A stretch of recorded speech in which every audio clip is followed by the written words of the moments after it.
Welcome back into the form analyst. Aidan Rodley joins us now to talk through a couple of meetings, and we start with the South Island, of course, in Riccarton. Aidan, really looking forward to the program down there, and also, of course, we've got stakes racing on the card as well. Yeah, absolutely. Hi to you, Emily, and really looking forward to this program. And it starts what is a really busy and terrific period of racing at Riccarton as well. We'll move on to the Easter Cup meeting and then on to Canterbury Gold Cup Day as well. So some really nice races with good quality horses coming up as well. That track's in the slow 7 range, but big fields right through the card. And that feature you talk about is the Group 3 Valachi Down South Island Thoroughbred Breeder Stakes. It's at set weights and penalties.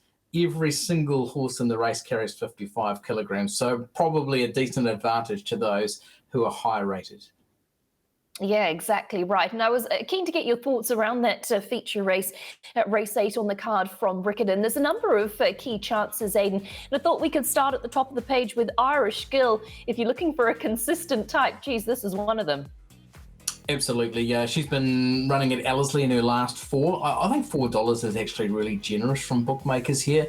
She's placed in each of the 4 of those, including that last start run on Auckland Cup Day when she's run second and behind one more time. She still hit the line really nicely, and that closing the quickest last 200 of the race. And she'd placed in her previous 3, including a second placing in behind Prise de Feu over the 1,500 metres. The step up to the 1,600 metres looks good. She's there in the pink colours, so just about to get out and put into the clear under Sam Weatherly this day.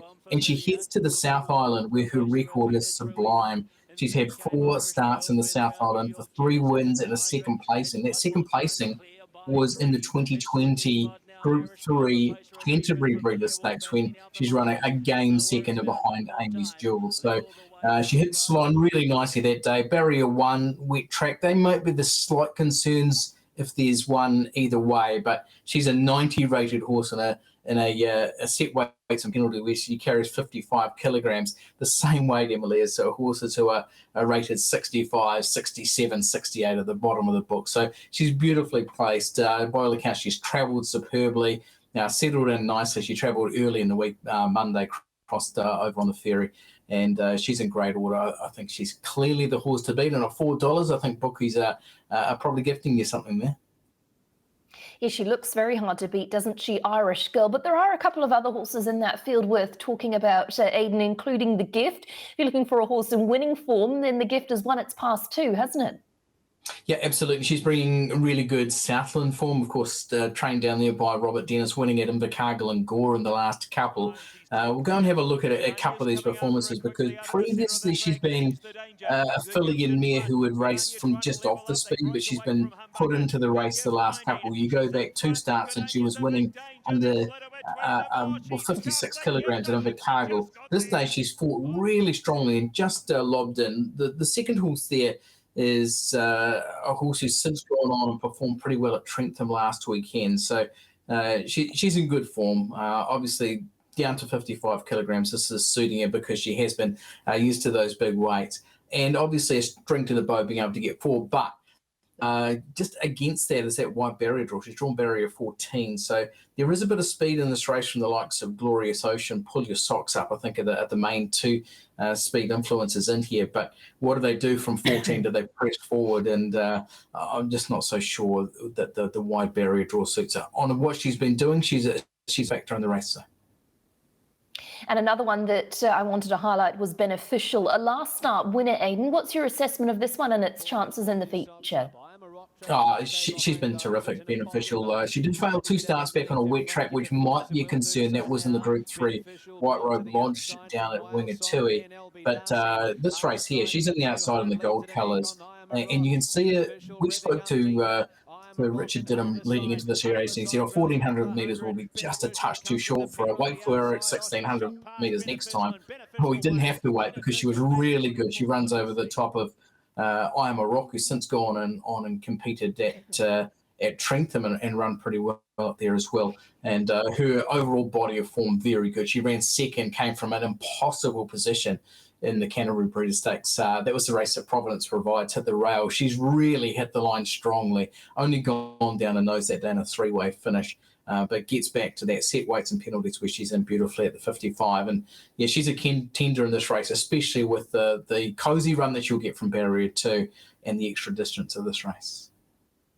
Loved your assessment of that feature. Of course, that's race 8, the Valachi Downs South Island Thoroughbred Breeders' Stakes from Riccarton. Whilst we've got you on the line, Aidan, we'll certainly pick your brain about Tauranga as well. You're not only over the southern form, but also the northern form too. And of course, we've got the Japan Trophy coming out of Tauranga on Saturday. And really keen to see Milestone back at the races, although track conditions are going to play a part for everybody, aren't they? Exactly, but Milestone has had one start on a heavy track that was back at Matamata in October and was pretty good. I know it was lower grade racing, but won really nicely that day and has since gone on to trial this preparation on a slow track and won that trial as well. I don't see there being too much of a concern around the wet track for Milestone, although we read in the press this week that Darren Weatherly's pretty keen to get to Australia if he's going to be striking these wet tracks, so maybe he's not so keen on it. Cheval Promoteur is a tough on heavy going. I can't see any problem there. The only thing is obviously comes off a 72-day break leading into this race. And Hypnos won the Taranaki Cup last time out on a rain-affected track as well. So obviously it is pretty wet there at Tauranga this weekend, but we've got a quality renewal of this Group 2 race. Down the bottom, Germanicus wasn't that far away in Group 1 company at Otaki last time out. You've got Dragon Girl there, who going 3 backs in the form line was a Group 2 Westbury Classic winner at Ellerslie. So looks a really nice race. I'm really keen on Cheval Promoteur. I think they can put this horse in the race, and we've seen the record in a couple of Group 1 outings. You know, you'll talk about a Livermore Classic, a Zabel Classic, where he's finished just in behind the place getters. He's a horse who can go forward. And he's a horse who definitely handles a wet track and freshened at the 1,600 metres. Yeah, I know he's coming up against a horse like Milestone, who's placed at Group 1 in a Thorndon Mile last time out, but I think maybe the wet track might just be his advantage into this. Aidan, thank you so much for your time this morning. Great to get your insight into both of those meetings and really looking forward to the coverage on Saturday. Absolutely. You've got two listed on the undercard at Tauranga, a really good undercard at Riccarton as well. The 2-year-old race there is a beauty, and we'll be part of the action on trackside on Saturday, especially looking forward to this kicking off a really good period of Canterbury racing as well, Emily.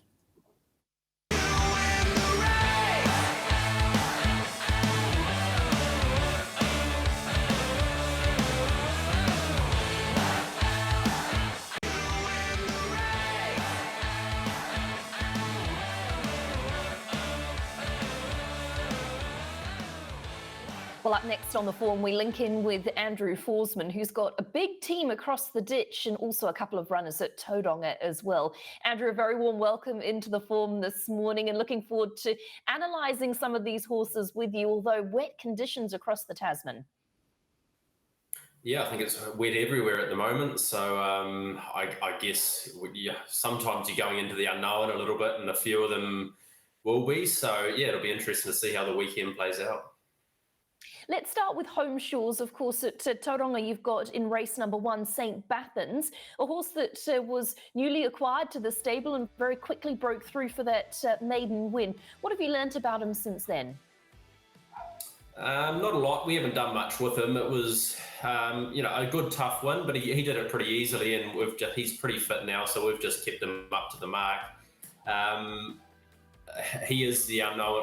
I don't know. We're really unsure as to how he'll handle the track. He's not 100% starter.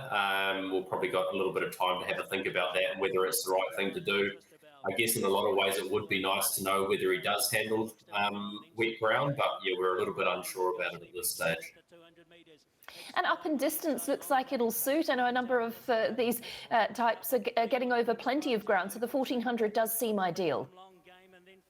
Yeah, I think it looks a natural progression for him. Obviously, we'd like to work him up in distance and give him the option of running in perhaps some middle distance races as a 3-year-old. So, yeah, he needs to take that step up, and it'll be a pretty testing 1400. So hopefully we've got him forward enough. And then if we move along to race number 7, which is, of course, the feature there on the card at Tauranga in the form of the Japan Trophy. And you've got the charge of True Enough, resumed after that long break with a 5th. Were you happy with that fresh up effort? Yeah, very happy. It's exactly what we wanted to see. We knew with the big weight and the long time between racing that he would take a run or two to get going. Again, a horse that doesn't really have any exposed heavy track form, and coupled with the fact that he's second up off the back of a long spell, it'll be a tough ask for him, but he is very well weighted under the set weights conditions of the race. So certainly a race we want to have a go at, just a little bit uncertain on the track conditions. And what have you done with him in the meantime? Is it sort of pressure on to get him to keep making that progression through this preparation? Yeah, he obviously had a few trials going into that first up run, and he's improved again for that race the other day. So no, he's as fit as we can have him, just knowing he's probably just a little bit rusty still off, being so long off the scene, and you're up against some pretty seasoned horses, and certainly some who will get through the ground perhaps a little bit better than what he does. I guess we're just hopeful that his class will shine through and take him a fair way. And it is a run that he probably needs fitness-wise anyway, working forward into this preparation. Speaking of working forward, is there sort of a long-term plan for him? Obviously, some of his greatest successes were at that 2,000-metre range. Do you have a long-range plan for this prep?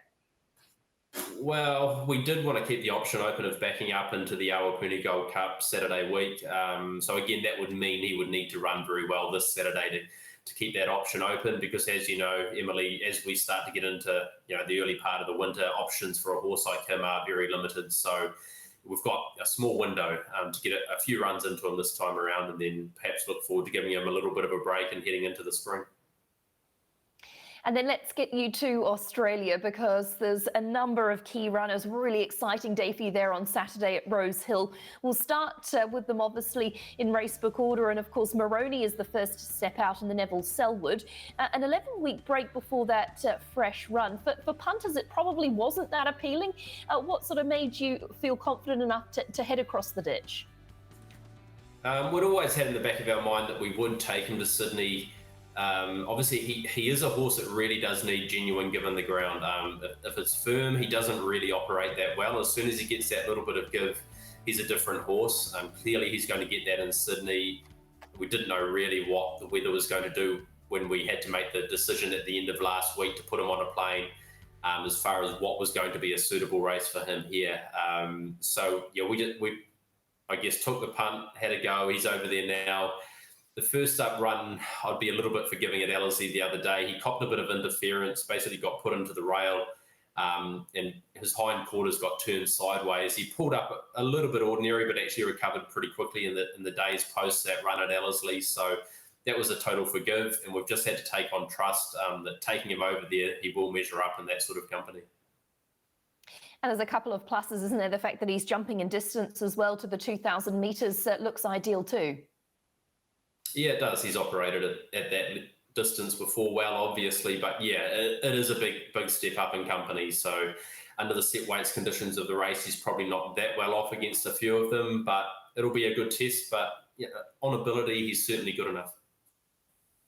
And then let's move along to the Tulloch, where you've got a couple of those key chances coming through the New Zealand Derby and Regal Lion. Let's start with him. Obviously, it was a massive run in the Derby. You must have been really happy with that. And I just get the impression that he's like a number of other horses you've taken over in previous years. He's an out-and-out stayer, isn't he? And he looks like he'll be right up to that level in the Tulloch. Yeah, we hope so, at least. It's always, again, an unknown, but I think what we've seen in the past is that typically our 3-year-old form does hold up okay, and no disrespect to the competition on Saturday, this is probably the second tier of Derby horses. And again, like he will get his chance. He should handle the wet track conditions. I guess the query is for him the bad barrier draw with his racing pattern. He has got to get a fair way out of his ground, and dropping back to the 2,000 probably not ideal. I suppose we're hopeful that the heavy track does offset that a little bit. And we saw in that New Zealand Derby, the ride for Matt, he was really aggressive. He went early and made it a true staying test, and that seemed to work. Would that be your instructions on Saturday? Yeah, it'll be a little bit hard to know. I guess when you're drawn so wide, that'll be up to Nash a little bit. He'll just have to play it as it unfolds in front of him. But you'd imagine from that draw, he just has to go back early, hope the races run solidly enough, and perhaps the track does break up a little bit with the bad weather forecast, and being back in white isn't too much of a disadvantage. And then, of course, you've also got White Noise. He was a horse that I was super keen on heading into the New Zealand Derby. What was the takeaway from that race? Was it a disappointing run from your perspective or not? Well, it was a disappointing run, but we felt he had genuine excuses. We probably made the decision to ride him a little bit too aggressively, to be honest. In hindsight, he's a better horse, just probably not bustled too much early. He worked forward, tried to get in a spot. It was all very niggly early on. It was a funny run race, and I think where he ended up, down on the inside of the track, he just sort of never really looked comfortable at any stage, and that was probably a little bit our fault in trying to sort of be a little bit tactically cute, I suppose. And I think we'll go back to basics with him and just ride him a little bit more neutral, and hopefully he can come with that one run. He's got the better draw, obviously, than Regal Lion. And also I wondered if coming back to the 2,000 metres might suit him. I think that probably suits him as opposed to Regal Lion. I think back to the 2,000, ridden a little bit patiently. Unsure on the heavy track. He did fail. He put in probably his only poor performance on a very heavy track at Tauranga one day. He really struggled in that, and I guess that's the slight query with him. I've always thought he probably would handle a wet track. Just hopefully that was a one-off, and he does handle the ground on Saturday. And then finally, the chosen one, the star of the stable at the moment, goes round in the Tancred. And this prep has most definitely delivered, Andrew. It's been so much to like, and there was a heck of a lot to like about that run in the Bone Crusher. Yeah, he's going really well. He's just a great old horse that just keeps improving from preparation to preparation, and feel that he's going as good as he ever has. We seem to say this every time he goes out, but he's in great form.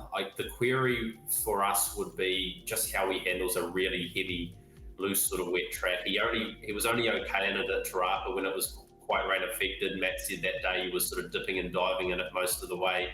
And being a stallion, sometimes if a track isn't to their liking, they can switch off a little bit. So that's probably the slight concern with him as to how he will handle the track conditions on Saturday, but we can't fault the way he's going. And obviously up to the 2,400 metres based off that run in the Bone Crusher, looks like it'll be ideal. Would there be any consideration to scratching him? Is there a sort of a backup plan with the track being so heavy, or is it just full steam ahead to the Sydney Cup? Yeah, full steam ahead. It's a run he needs to have him fit for a Sydney Cup, so he will run regardless. And I'm not saying he won't handle it. He could easily get through it. He has drawn well enough, which is nice for him. It's a little bit of a change, and hopefully it means he doesn't have to get too far out of his ground either. I notice you've also chucked in a nomination for the Queen Elizabeth. Is that under consideration, or is it just perhaps an option at the back of your mind?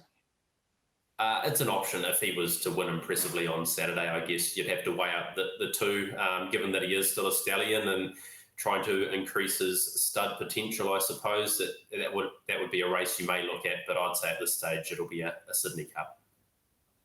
And what about for you, Andrew? Are you heading across the ditch to watch some of these horses on Saturday, or Murray? Any of you going across to represent the stable? This weekend we're just still working out. It's a little bit last minute, just a few logistical things. But yeah, I may head over on Saturday, and obviously it's a pretty big day for us, and would love to be there. So if we can make it work, I'll be there. And then yeah, Murray may perhaps head over for the latter couple of days. Obviously of the championships, we'll just have to work that out over the course of the next week or so. Well, Andrew, best of luck with all of your runners there on Saturday. Some really nice chances for the stable, and fingers crossed it can be another Group 1 win, just like Lickety Split delivered for you a couple of weeks ago. Perfect. Thank you, Emily.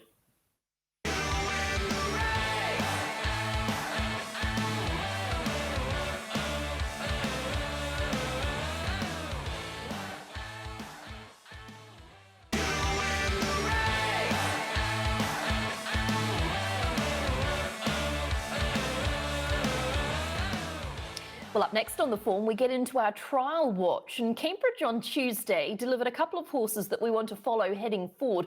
The first of those comes in heat number 9. It was a colt by Sacred Falls out of La Praline. It's a horse that we've mentioned to you before. It was a devastating winner in a first trial. And have a look at this. Back at it again at the track and doing very impressive things in this trial at Cambridge. There's been some big offers on the table for this colt. They've been turned down at the moment, and he delivers again. Well done to Sam Logan and Connections. Certainly a colt by Sacred Falls that we're going to be watching heading forward. That was heat 9 from the Cambridge trials. Up next, we go to heat number 24, and there was a couple of nice progressive horses that we want to follow. One of those, coming from the Jamie Richards stable in the form of Treaty of Paris, is a colt by Tavistock out of Eshezo, who were really nice heading towards the line, but was matched for stride with a 2-year-old gelding by Swiss Ace out of Nahili. These two pulled away from the rest of the field. The Swiss Ace Nahili under a little bit of a ride, but Treaty of Paris nice and strong to the line out of Tavistock by Tavistock out of Eshezo. And that's as a 2-year-old, no doubt one to watch heading forward as a 3-year-old when a little bit more mature. It was heat number 24. Hope you've enjoyed the trial watch and look forward to seeing these horses step out of the races.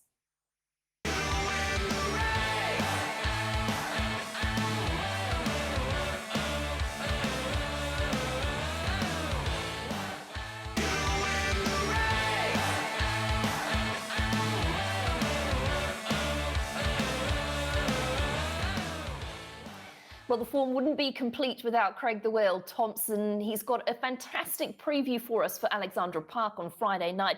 Massive racing coming out of Alexandra Park with a number of Group 1s and a couple of impressive Group 2s on the card as well. Craig, what have you got for us? Yeah, thanks, Emily. I really like Alexandra Park. I know they've got small fields, 8 races, but there's some quality there. And of course, got a couple of feature races later in the program, including the 2-year-old Cardigan Bay Stakes. I know Merlin's pretty short, Emily, but I really like Beckham. He was fantastic last start. First start at Alexandra Park. Sectionally wise, he ran him in 55.8. Couldn't have been a better debut in the north. And if anything, he'll improve off the run. So if you're looking outside the favourite Merlin, definitely have a look at Beckham. He's a pretty good 2-year-old trained by Mark Purdon and Hayden Cullen. Go around and race number 6. I think a little bit of value here. Obviously, True Fantasy is your favourite for the Oaks, but I really like Lady of the Light. Now, she's $10. She's $2.50. A great top 3 play. She's a very good stayer. Got a nice draw. Excellent last week running second. I think she'll improve with this week's run. So race 6, number 5, Lady of the Light. Maybe a top 3 play if you don't want to take the favourite in the feature, the Oaks. And going around in their feature, the Derby is the best of the night for me, Emily. Akuta, he is a class act. He was outstanding coming from last on a really wet night last week at Alexandra Park. Home in 54.6. Outstanding performance. Gets a good barrier draw. He's your anchor and your pick 6 and your quaddie as well. 3 for you on the form. Good luck and good punting.